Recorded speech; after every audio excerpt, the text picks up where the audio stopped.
Hello students, today we are going to start NPO यानी non profit organization chapter of class +2। आज हम इसका सिर्फ बेसिक ही clear करेंगे। तो सबसे पहले हम इसके बारे में पढ़ेंगे कि एनपीओ का मतलब होता क्या है। एक ये नॉन प्रॉफिट ऑर्गेनाइजेशन है जिसका मेन ऑब्जेक्ट क्या है, to serve the society, society की सेवा करना, ना कि प्रॉफिट कमाना। जैसे चैरिटेबल हॉस्पिटल्स आ गए, ऑर्फनेज आ गया, ओल्ड एज होम आ गए, चैरिटेबल स्कूल्स आ गए, तो ये सारे के सारे नॉन प्रॉफिट ऑर्गेनाइजेशन के अंडर आते हैं। अब आप वो सोचोगे अगर ये पैसा मतलब इन्होंने कमाना नहीं, प्रॉफिट नहीं कमाना, तो ये अपना बिजनेस अपने ये काम कैसे करते हैं, कैसे सब खर्चा मैनेज करते हैं? तो ये क्रिएट करते हैं फंड्स, ये फंड रेज करते हैं।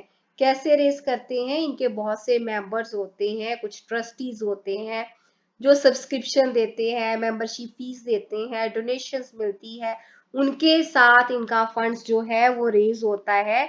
वो अपने वो डेली एक्सपेंसेस को जो है वो बियर आउट करते हैं।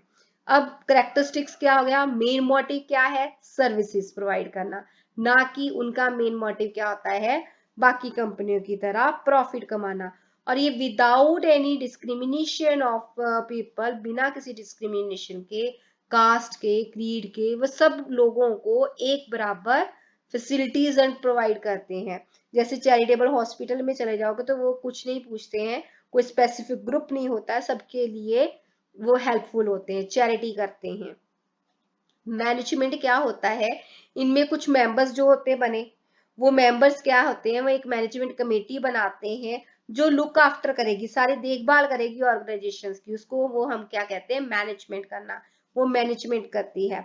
मेंबर्स क्या होते हैं? कुछ चैरिटेबल ट्रस्टीज होते हैं, सोसाइटीज होते हैं जो मंथली या फिर ईयरली कुछ पैसा हर बार देते हैं सब्सक्रिप्शन के रूप में। सब्सक्रिप्शन होगी चंदा जिसको हम बोलते हैं हिंदी में, वो जो हर मंथ में या ईयरली या 6 मंथली क्वार्टरली जैसे भी पे आउट करते हैं, परमानेंट मेंबर्स होते हैं। उसके बाद आपके पास आ जाता है इनकम सोर्स। अब इनकम सोर्स क्या होता है? Donation, subscription, government grant provide कर देती है, कभी इन्वेस्टमेंट में से पैसा आ जाता है, लीगेसीज हो जाती हैं। लीगेसीज यानी कि कोई लीगली आपको कोई मनी डोनेट कर देता है, या कोई प्रॉपर्टी डोनेट करता है, या कोई भी और कारणों से इनके जो फंड्स है वो रेज होते हैं।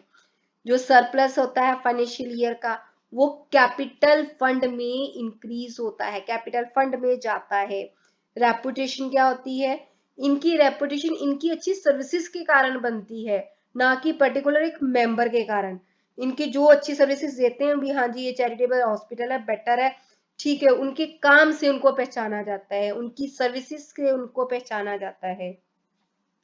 अकाउंटिंग इंफॉर्मेशन में कोई भी मेंबर, कोई भी कंट्रीब्यूटर जो है उनसे सारी की सारी अकाउंटिंग इंफॉर्मेशन जो है वो ले सकता है, इसमें कुछ भी छुपाया नहीं जाता है, ओपन बुक होती है।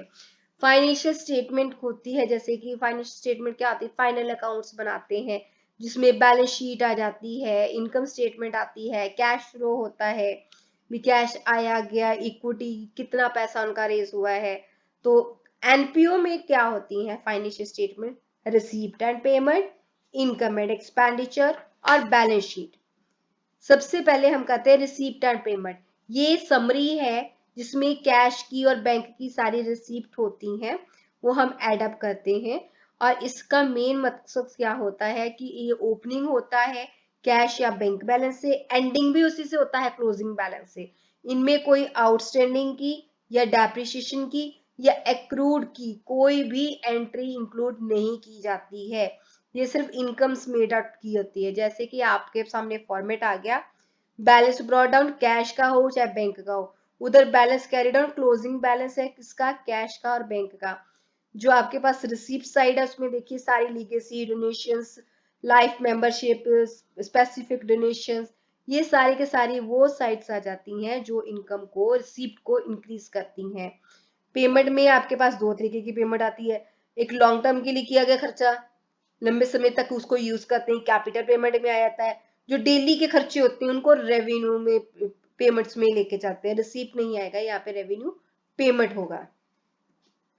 अब इसका फीचर्स क्या होते हैं? ओपनिंग और बैलेंस, ओपनिंग बैलेंस और क्लोजिंग बैलेंस से ये ओपन होता है और एंडिंग होती है, समरी होती है कैश और बैंक ट्रांजेक्शन की, एक्चुअल ट्रांजेक्शन जो एंटर हो चुकी हैं, जो एग्जिस्ट हो चुकी हैं, बस वही इंक्लूड होती हैं, और हम कोई आउटस्टैंडिंग या प्रीपेड वाली ट्रांजेक्शन्स को नहीं लेते हैं। उसके बाद इंक्लूडिंग आ गया, इसमें कैपिटल और रेवेन्यू आइटम्स को लेते हैं, कैश सिस्टम होता है उसको यूज किया जाता है, और ये रियल अकाउंट के ऊपर बेस्ड होता है। रियल अकाउंट का रूल होता है कि debit what comes in and credit what goes out, और इनकम और expenses outstanding at the end और बिगिनिंग को हम यहाँ पे नहीं लेते हैं। मैं दोबारा बताती हूँ, यहाँ पे जो ऑलरेडी हम कर चुके हैं, एग्जिस्ट हो चुका हुआ है, जो ऑलरेडी ट्रांजेक्शन एंटर्ड हो चुकी हैं, बस वही इंक्लूड होती हैं। इनकम एंड एक्सपेंडिचर्स होता है इसमें सरप्लस और डिफिक्ट, सरप्लस यानी बेनिफिट, डिफिक्ट यानी कि लॉस, ये फाइंड आउट करते हैं। यहाँ पर सारे के ये किस रूल के ऊपर चलता है, ये नॉमिनल अकाउंट के ऊपर चलता है, debit all the expenses and losses and credit all the profit and gains के हिसाब से। ये आपके सामने फॉर्मेट है इनकम एंड एक्सपेंडिचर्स का, जिसमें डेबिट साइड एक्सपेंडिचर में हमने क्या किया, जितने भी खर्चे हैं वो सारे के सारे इंक्लूड होते हैं, और इनकम में जितनी भी रेवेन्यू रिसीप्ट होती हैं उनको इंक्लूड किया जाता है। अब ये नॉमिनल अकाउंट के ऊपर बेस्ड है, ये तो हम पहले ही बता चुके, पीरियड प्रॉफिट एंड लॉस की तरह बना है, मर्केंटाइल सिस्टम है, ओपनिंग बैलेंस नहीं होता, इसका एंड सरप्लस यानी बेनिफिट से, प्रॉफिट से या फिर डिफिक्ट यानी लॉस से होगा। इसमें जितनी भी कैपिटल इनकम्स और एक्सपेंसेस है उनको नहीं कंसीडर किया जाता, सिर्फ रेवेन्यू आइटम्स को लिया जाता है जो डेली के एक्सपेंसेस होते हैं, और रिकॉर्ड करेगा सब तरीके के एक्सपेंसेस वेदर आर पेड और नॉट पेड, वो सारे के सारे एक्सपेंसेस को इंक्लूड करेगा। बैलेंस शीट आ गई, ये शो करेगी actual position of financial position of the organization of a particular date. तो ये बैलेंस शीट में है, इसमें हमने लायबिलिटी और एसेट्स होती हैं, इसमें हमने सारी की सारी एडजस्टमेंट करनी है। ऑब्लिगेशंस में जो जो आता है, जैसे आउटस्टैंडिंग वेजेस है, आउटस्टैंडिंग सैलरीज है, कैपिटल वर्ड नहीं यूज किया जाता, कैपिटल फंड यूज किया जाता है, सरप्लस होगा तो एड अप करेंगे, डिफिक्ट होगा, लॉस होगा तो हम माइनस करेंगे, जो सब्सक्रिप्शन रिसीव्ड इन एडवांस है, प्रीपेड है, वो हम लायबिलिटी में लेंगे, आउटस्टैंडिंग एक्सपेंसेस जो हैं वो हमने क्या करने हैं, इसी में लेने हैं लायबिलिटी में।